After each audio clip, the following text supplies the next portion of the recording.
precisamente sobre esta situación que enfrenta el Estado de Honduras. Adelante, Quique.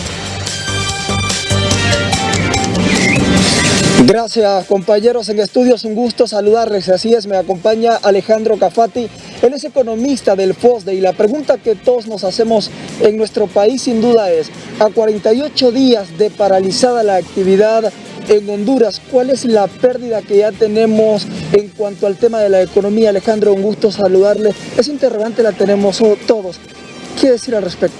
Sí, un saludo a toda la audiencia de HCH. Bueno, en estos 48 días de confinamiento obligatorio para lograr contener la propagación del COVID-19, nosotros hemos estimado que aproximadamente el Estado de Honduras ha dejado de percibir unos 80.000 millones de lempiras. Eso estaría agudizándose aún más. Sabemos que estas medidas se prolongaron hasta el 17 de mayo y muy probablemente lleguemos hasta finales o principios de junio.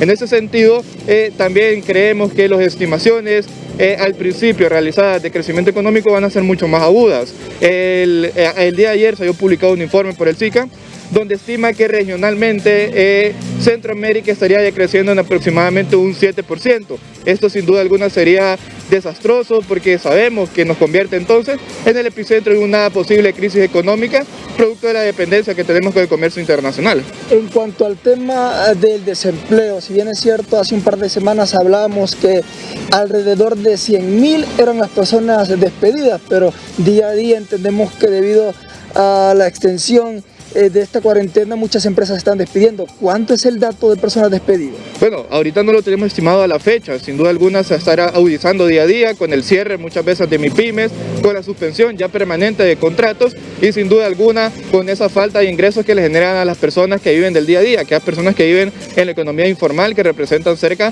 del 80% del total de la población económicamente activa. En ese sentido también es importante hacer un llamado a las autoridades nacionales, principalmente del Banco Central de Honduras y la Secretaría de Desarrollo Económico, que urge entonces sacar datos oficiales en base a unos escenarios buenos, graves o agudos, de cuál va a ser el crecimiento económico del país ya oficialmente y cuáles van a ser las tasas de desempleo. Como FOSDE, como institución tenemos nuestros propios datos que sería importante corroborarlo con datos internacionales y con datos locales de las autoridades nacionales. Pero ¿cuáles son las proyecciones del desempleo según ustedes? Bueno, nosotros habíamos estimado al inicio de la pandemia que muy probablemente se iban a perder a cerca de 250.000 empleos para finales de diciembre del 2020.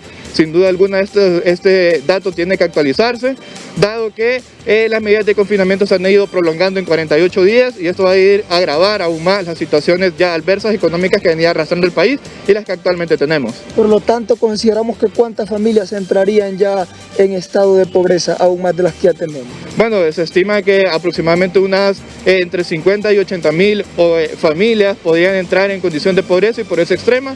Sabemos que lo más grave de un decrecimiento económico es la agudización del fenómeno de pobreza y pobreza extrema, que es un fenómeno persistente en los últimos 20 años en el país. Alejandro, ustedes como expertos en cuanto al tema de la economía, todos vemos a bien que se estén tomando las medidas que ya ha dado el gobierno, pero para ustedes, ¿qué debe hacerse para no ser tan afectados en cuanto a este tema? ¿Qué medidas debe utilizar? ¿Se deben ir habilitando otros sectores, reaperturando estos lugares como peticiones que han hecho varias empresas?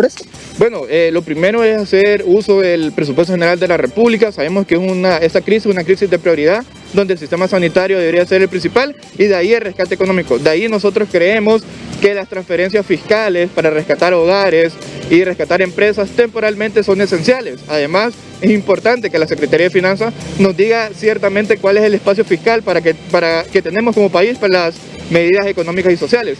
En ese sentido también es importante que las autoridades permitan a los comercios, principalmente de restaurantes, poder operar a domicilio, que eso vendría a generar algún tipo de ingreso y a reducir aún más significativamente el cierre de negocios, principalmente MIPYMES, que no tienen la espalda financiera para afrontar 48 días de paralización económica permanente. Muchísimas gracias, Alejandro Cafati. Él es economista del FOSDE y ya ha dado un amplio resumen y explicación de lo que se vive en el territorio nacional en cuanto al tema de la economía y proyecciones de cuántas serían las personas desempleadas, cuántas familias entrarían aún más a la pobreza, situación que lamentamos. Alejandro Díaz es quien me acompaña en cámaras. Volvemos a Estudios Centrales.